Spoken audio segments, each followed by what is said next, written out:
총 누적 확진자 수는 22,893명입니다. 신규 격리 해제자는 199명으로 현재 2,545명이 격리 중이며 위중증 환자는 152명이고 어제는 사망자가 1명 발생하였습니다. 사망자의 명복을 빌면서 유가족분들에게 애도의 말씀을 드립니다. 오늘 12시 기준으로 국내 주요 발생 현황을 지역별로 말씀드리겠습니다. 시점에 따라서 통계 수치에는 차이가 발생할 수 있습니다.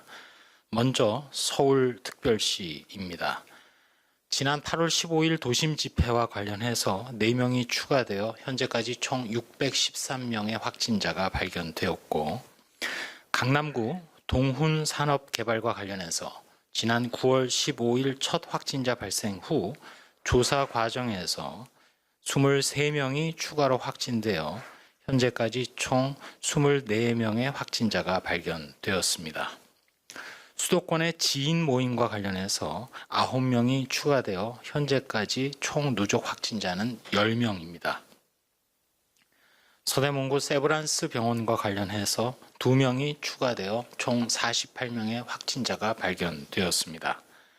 다음으로 인천광역시 미추홀구 소망교회 관련해서 9월 18일 첫 확진자 발생 후 5명이 추가 확진되어 총 6명이 발견되었습니다.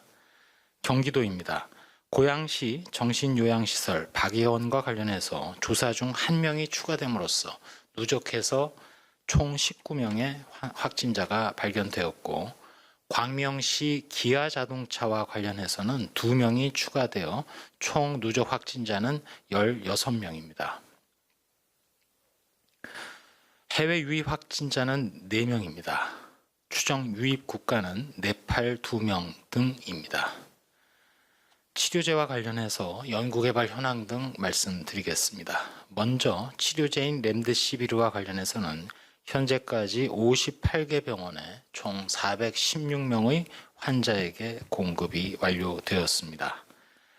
저희 중앙방역대책본부에서는 코로나19 바이러스에 대한 연구개발, 즉 백신 치료제 및 진단기술 개발 연구를 지원하기 위해서 코로나19 바이러스 자원을 분양하여 배분해 왔습니다.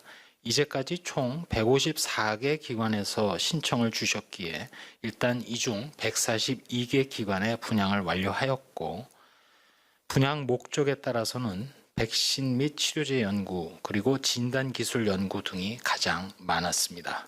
향후에도 코로나19 극복을 위해서 치료제, 백신, 진단제제 개발 연구를 위한 신청에 대해서 적극적으로 또 신속하게 분양을 진행하겠습니다. 다음으로는 최근 집단 발생이 지속되고 있는 특수 판매업, 특별히 방문 판매 관련해서 각종 설명회 관련 집단 발생 사례를 공유드립니다. 8월 중순 이후 각종 설명회와 관련된 방문 판매 및 각종 설명회와 관련된 역학조사 결과를 보면 총 10개 집단에서 375명의 확진자가 발생하였습니다. 방문 판매 관련된 행사 및 투자, 또한 건강식품 관련된 설명회 등은 밀집, 밀폐, 밀접한 환경에서 장시간 대화를 나누거나 음식을 나눠 먹는 등 코로나19의 전파 가능성이 매우 큰 것으로 확인되었습니다.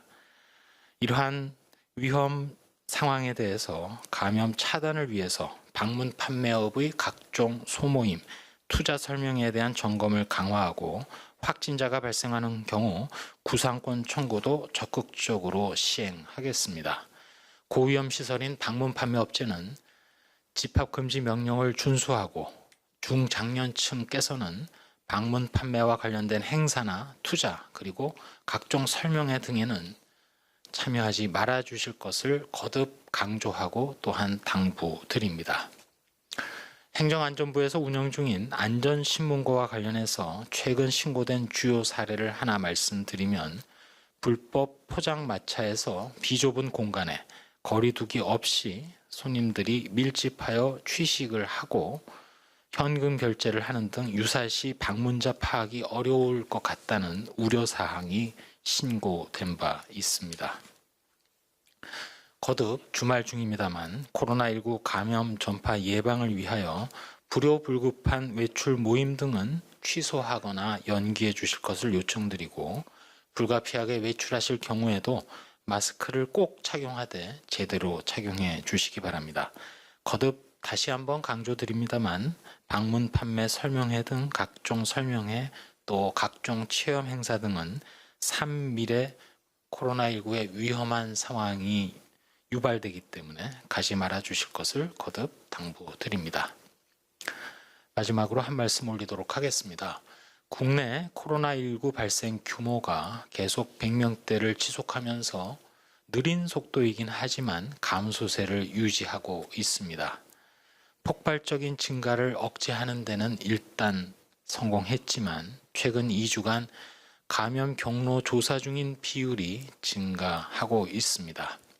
특별히 수도권, 서울과 경기 지역을 중심으로 이러한 미분류 사례를 신속히 추적 조사하고 경로를 파악함으로써 접촉자 관리 그리고 격리 등 전파 고리를 끊는 데 더욱 총력을 기울이겠습니다. 저희 방역당국에서는 코로나19 백신 등 근본적인 해결 방법이 도입되기 전까지는 우리 사회 시스템 또는 의료 체계가 감당할 만한 수준으로 코로나19의 발생 규모 그리고 속도를 통제하는 소위 장기적 유행 억제 정책을 진행하고 있습니다.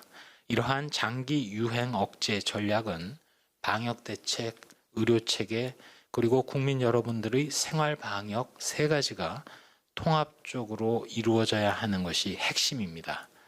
실제로 국민 여러분들께서 방역의 주체가 되셔서 실천해 주시는 거리 두기가 사실상 지금 우리나라의 코로나19 대응 전략의 중심을 잡아주고 계시기에 거듭 감사 말씀을 드립니다.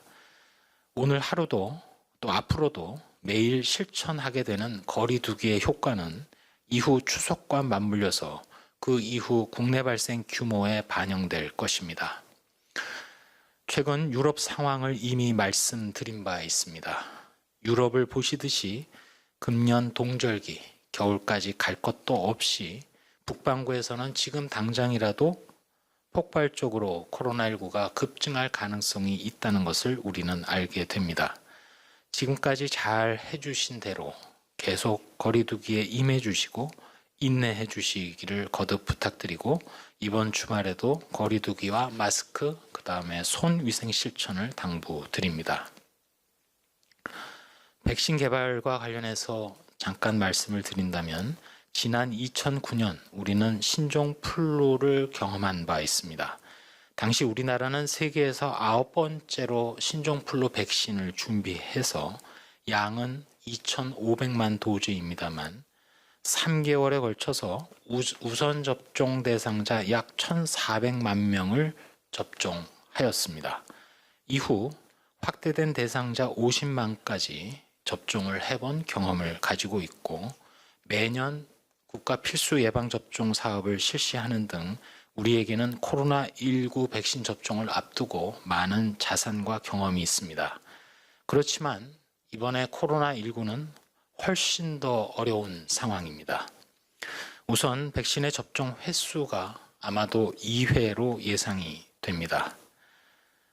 혹시라도 코로나19 백신 접종 과정에서 이상 반응 등이 신고될 경우에는 여기에 대한 역학조사가 필요하게 되고, 이 경우 일시적으로 접종이 중단될 수도 있고, 또한 거리두기나 예약 접종 등 전체적인 접종 일정은 느리게 진행될 가능성이 매우 높다고 생각을 합니다.